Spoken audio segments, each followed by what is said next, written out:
Greetings to everyone. Today we are going to discuss about the topic is structure of an atom and gravitation. Before we are getting into the topic, let me introduce myself. This is Ravi Verma from Tamil Nadu. What is an atom? An atom is the smallest unit of ordinary matter that forms a chemical element. The word atom is derived from the ancient Greek word called atomus, which means uncuttable. They are made up of three types of subatomic particles. They are protons, neutrons, and electrons. Protons, which are positively charged, electrons, which are negatively charged, and we'll go for neutrons, which have no charge. What are they? Protons, neutrons, and electrons. Protons, which are positively charged, electrons, which are negatively charged, and neutrons, which have no charge. Protons and neutrons are heavier than electrons, and it is located in the nucleus at the center of the atom. While the electrons are extremely lightweight and present outside the nucleus, they are orbiting around the nucleus, which means they are orbiting around the nucleus like a satellite around the earth. Let us take a quick look of carbon atom. If we look at a model of the element carbon, which has 6 protons, 6 neutrons, and most cases it has 6 electrons. Here we can have the electrons in the simple rings surrounding the nucleus. Each ring represents a different energy level and it can hold a certain number of electrons. In chemical reaction between the atoms, only electrons in the outermost ring can participate in resulting the chemical bond. In atoms with only one energy level, 2 electrons are required for stability. If we discuss about the helium atom, which has only one energy level and it is full, then it is completely stable, which means it holds only 2 electrons. While the hydrogen atom has only one ring and one electron, so it is not full, so it is not stable, so it is chemically reactive. Similarly, neon atom has more than one energy level and it holds 8 electrons present in the outermost ring, so it is stable, which means it is completely full. While the oxygen atom has 6 electrons, which is not completely full in the outermost ring, then it is unstable, which means they are chemically reactive. After completing this, we'll discuss about something about atomic number and mass number.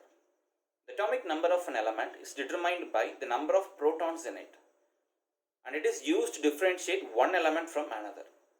The total number of protons in the nucleus of an atom gives us the atomic number. What is the total number of protons in the nucleus of an atom gives us the atomic number.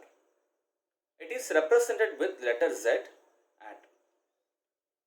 Atoms which of different elements have different atomic numbers. For example, carbon atoms have atomic number of 6 because it has only 6 in protons. Whereas all atoms of oxygen have 8 protons in their nucleus, which has atomic number of 8. That is, the carbon has 6 atomic number and the oxygen has 8 atomic number.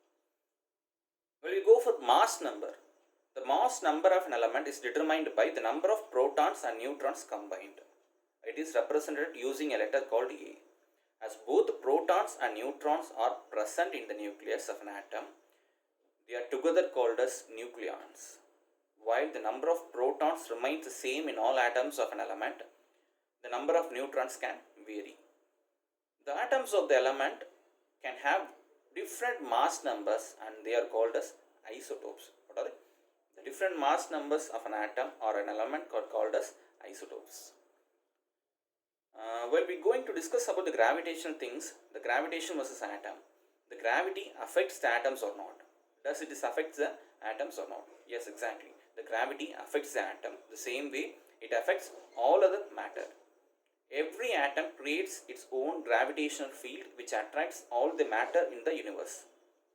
If you put a lot of atoms together like a planet or a star, all the little gravitational fields add together, creating a much stronger pull. If you could hold an atom in your hand and drop it, it would fall to the ground just like a book or a brick. In fact, if you could remove all the air from the room and drop an atom in a vacuum, it would fall to the ground at exactly the same rate as book or brick fall. After all, a book or a brick is nothing more than a collection of atoms.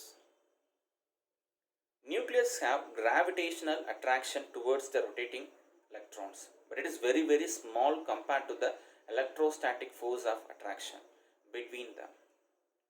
So finally I can say that gravitational force is generally considered zero in such cases. That's all. That's all up to structure of an atom and gravitation. Thank you. Thanks a lot for giving me a greatest opportunity present in front of you all. Thanks to Byju's team.